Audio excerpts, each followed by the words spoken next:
Welcome to SPX Flow in Ocala, Florida. Let me be the first to introduce myself to you. My name is Jason Dessler, the EHS manager, and I want to thank you for choosing to join us at this great facility. I'm excited to present to you the EHS New Hire Orientation, so let's get started. During this presentation, we're going to take the next few minutes to discuss the safety policy, safety expectations, general PPE guidelines, safety observations, stop work authority, incident and accident reporting requirements, emergency response, and finally your safety training using Safety Hub. Although the Occupational Health and Safety Act requires employers to develop and implement a safety policy, we all know that to succeed, the policy requires both a commitment and endorsement from SPX Flow leadership, but also from the employees. It's important to everyone that we make decisions that always favor employee safety and health and the protection of our limited resources provided by the environment. So let's review the 6 tenets of the Environment, Health, and Safety Policy at SPX Flow. While complying with the laws and regulations seems straightforward to everyone, it's worth reinforcing that we not only require compliance, but demand it. Our customers, shareholders, stakeholders, fellow employees expect it from us, and we're responsible to make it happen. Complying with the laws and regulations sets the tone, but completing your training on time is the first thing that you can do to remaining engaged in your own safety and health.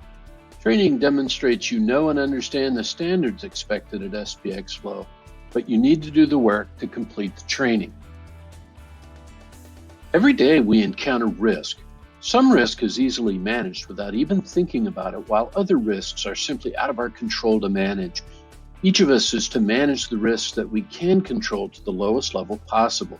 When in doubt, stop work and ask the tough questions about risk. It's okay to stop work. The resources on this planet are finite. We don't get more than we have. It's imperative that we limit our consumption to the share of our resources allowed for us. Nothing more, nothing less. Pollution is just not necessary in the world we live in today, and we're all responsible for preventing it. Pollution prevention is any practice that reduces, eliminates, or prevents pollution at the source. Reducing the amount of pollution produced means less waste to control, less waste to treat, or less waste to dispose. Less pollution means less hazards posed to you and me, the public health, and environment. Recycling of materials supports the repurposing and reuse of a material rather than trying to dispose of it. If there's still a purpose in the material, then we owe it to ourselves and our future to use it again. It's how we can meet the needs of the present population without compromising the ability of future populations. The final EHS policy tenet is number 6, reducing waste. If we don't use in excess, then we don't run the risk of generating waste. Here are some simple ideas that might jog your memory on how you can reduce waste at work and at home. Instead of printing hard copies of documents, save them to your hard drive or email them to yourself to save paper. Another idea is to make your printer environmentally friendly. That is, change your settings to make double-sided pages. Use smaller fonts and use the fast draft setting when possible to save ink. That wraps up the EHS policy portion of today's training. Work safely and protect the environment by complying with laws and regulations, completing your training on time, controlling the risks and hazards in your sphere of influence, prevent pollution, recycle materials, and finally reduce waste. Next up on the agenda is safety expectations. We've got great momentum, so let's keep going as we discuss safety expectations. Safety expectation number 1 is this: you are responsible for your own safety and the safety of others. No one will be more responsible for the safety of yourself than you. You can make safety happen throughout the workday. Number 2, all accidents are preventable. Immediately report unsafe conditions and incidents to your supervisor. Remember, if everyone is determined to prevent workplace injuries, and we believe they are 100% preventable, the odds are in our favor that injuries can't occur. Expectation number 3 is pretty simple. Understand and follow all floor markings, warning tags, and signs. These items are trying to communicate to you how to be safe. Pay attention to what they're telling you. Number 4, don't take shortcuts or join in horseplay or practical jokes. It's just not a good idea in a factory. Always follow the policy, rules, and procedures. Remember, the right way and the quality way are typically the same way. If you're not trained to operate it, don't do it. No one approves of performing work or operating equipment you're not trained to perform. It's okay to stop work instead of taking a risk in operating things you haven't been qualified to operate. Number 6 is very straightforward. It's your stop work authority. If you identify unsafe conditions that put you in imminent danger, report it immediately to your supervisor and stop work. You have the authority, and SPX Flow expects you to exercise it when confronted with unsafe conditions that put you in danger. Safety expectation number 7 is that all guards, controls, and interlocks must be in place and working before operating your machinery. This condition is life-threatening. That means the result of missing guards, controls, or interlocks typically mean life-changing injuries. Keep guards, controls, and interlocks installed to protect yourself and others. Prior to leaving your work area, make sure all equipment is in a safe mode. Think about what this could mean in your work area. Are compressed cylinders off when not in use? Are fire extinguishers properly charged? Are eye wash stations and electrical panels free of obstructions? Have you blocked egress or exit routes with your equipment or tools? Expectation number 9 seems pretty straightforward and common sense, but we need to talk about it. Use the right tools and equipment safely and properly for the job. Assess the risk before you approach your work. No one can appreciate a can-do spirit and a bias for action more than SPX Flow, but not at the exchange of your safety and health. Personal protective equipment is your last line of defense for safety. Always wear the designated PPE and dress appropriately to the potential hazards for which you're exposed. Tie back shoulder length or longer hair. Loose or baggy clothing gets tucked in, and necklaces and ties removed before approaching the factory floor. Safety expectation number 11 is that cell phones and music earbuds can only be used in designated areas. These items can distract or prevent you from hearing critical warnings, sirens, or conversations, especially on the factory floor. Don't assume it's okay. Ask your supervisor first. Prepare and consume food only in designated areas. All beverages in the workplace must have a closed lid or cap. You're highly encouraged to stay hydrated and drink plenty of water regularly on the shop floor. Just keep a cap or a lid on it when not in use. Preparing and eating foods, however, is reserved only for the designated break rooms. Safety expectation number 13. Always use assistance or material handling devices for objects greater than 40 pounds. We try hard to keep the weight of material to the lowest possible, and we rely on you to make the right choice to use teamwork or mechanical assistance when the weight is not less than 40 pounds.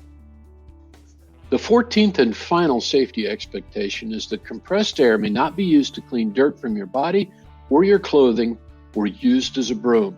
When in use, face shields in addition to safety glasses are absolutely mandatory. Remember, compressed air means double eye and face protection.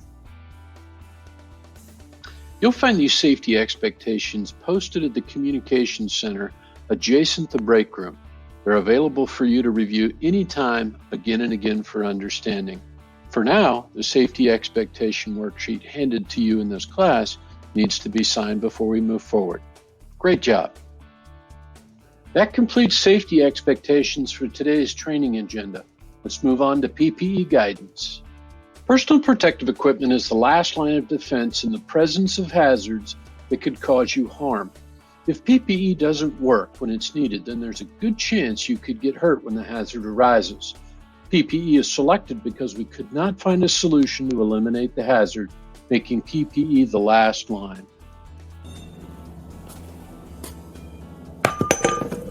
There are 3 basic pieces of PPE at SPX Flow. First is safety-toed footwear.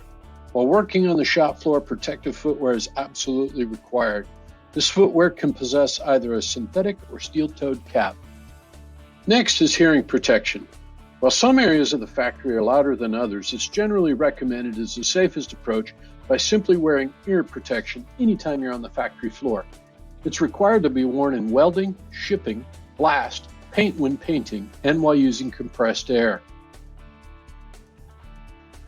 And finally, hand protection. We have more data at our fingertips than ever before, but simple hand lacerations continue to plague employees that don't wear the proper hand protection. Wearing gloves is non-negotiable when it comes to hand safety during manual tasks such as carrying materials or using chemicals. Remember, safety footwear, hearing protection, and hand protection. Now, let's move on to the next segment of the training agenda called Safety Observations. Safety observations are the ideal method to observe safe or unsafe conditions, as well as safe or unsafe employee behaviors. Just like a space shuttle launch, it's nice to know that with all of the activity going on around you, that we can watch out for one another to make each day a success. As with any successful organization, the daily whirlwind can cause us to get distracted. We don't even know an unsafe condition may exist, like an unserviceable fire extinguisher, or we're exhibiting unsafe behaviors, such as safety glasses on the forehead. Safety observations are useful in getting us back on track. Every day we observe and communicate with one another how to improve our work areas and do so safely. But we do require a minimum of 2 documented safety observations per quarter using this form. Many of you have computer access and will complete your documented observation using your computer workstation. For those employees that don't have computer access, the document is located outside the EHS office door. There, you'll be able to complete it just as you would online, but in pen and paper format. Let's proceed with talking about how to complete the form. The upper left-hand corner, select Ocala, your employee number. Next, verify that your name corresponds with the employee number, but don't worry if the name doesn't show up. It'll still accept your observation. Then select Shift.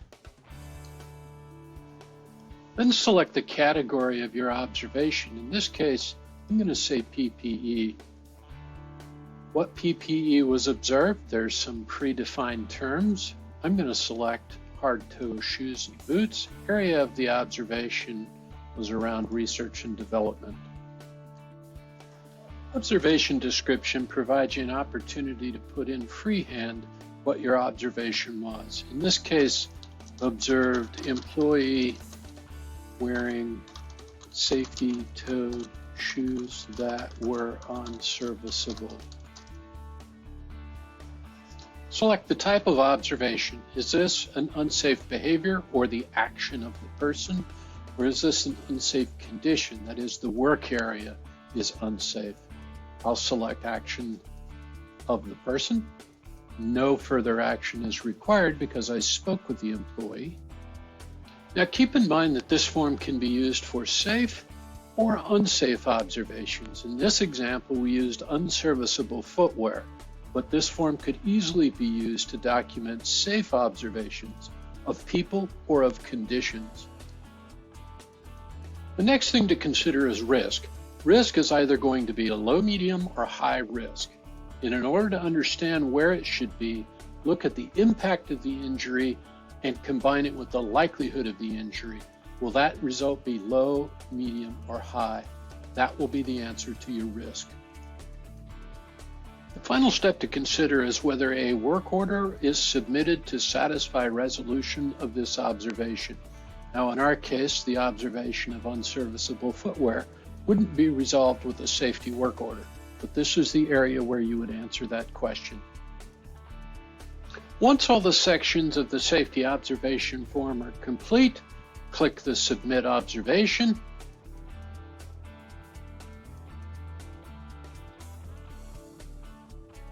And you'll notice that the observation was successfully completed. That's it. That concludes safety observations and how to complete the form. Next is the important component on the training agenda called Stop Work Authority. Stop work authority means that all employees have the authority, responsibility, and obligation to stop any task or operation where concerns or questions regarding the control of employee safety exist. We all have this authority. Stop work authority means no work will resume until all of the stop work issues and concerns have been adequately addressed. Additionally, it also means that any form of retribution or intimidation directed to the employee reporting or exercising this authority will not be tolerated. That concludes the stop work authority on the training agenda. Next up is the very important incident accident reporting. In the event you encounter a work-related injury or illness, there are some very easy steps. But first and foremost, the important step is to notify your supervisor or a member of management of the injury or illness right away. Once you've notified your supervisor or a member of management, the rest is pretty straightforward, and your supervisor or manager is going to assist you with this. If you feel medical attention is needed, there are providers listed by SPX Flow below and are available for prompt, efficient, and high-quality medical service. This posting is available outside Human Resources on the bulletin board. On it, you'll find the 2 locations where you can receive help for occupational-related injuries or illnesses. Remember, it starts with notifying your supervisor or a member of management. They'll help you from there. There are a number of different emergency scenarios that the facility plans and prepares for. Additionally, you'll be involved in drilling of some of those scenarios in order to make sure that we practice correctly. The next action item is emergency response. In case of fire or medical emergency, you can dial directly 911 from any plant telephone. If you choose to use your cell phone, don't forget to solicit some help from coworkers to direct the emergency responders to the emergency location. This is a big facility. In the event that an injury requires first aid, we do have a team of first responders in the facility. Notify your supervisor that first aid is needed, and they will dispatch a first aider to your location. When the fire alarm goes off, it's important that without delay, your immediate response is to evacuate the building and meet at the emergency assembly points located at the front of the building. Pick any exit, but meet at the front of the building for a head count at the emergency assembly points. Here's an emergency alarm.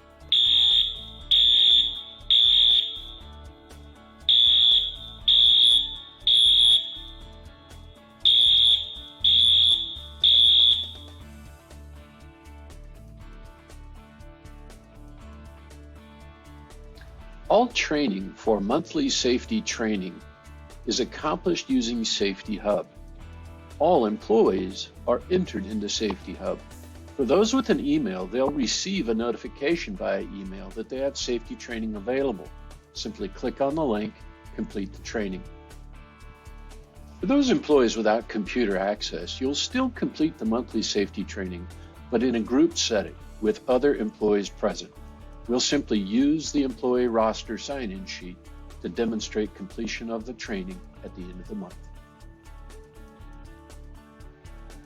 When you receive your email notification of training and you click on the link, you'll be forwarded to the Safety Hub automatically. Simply click on the course that is showing not completed.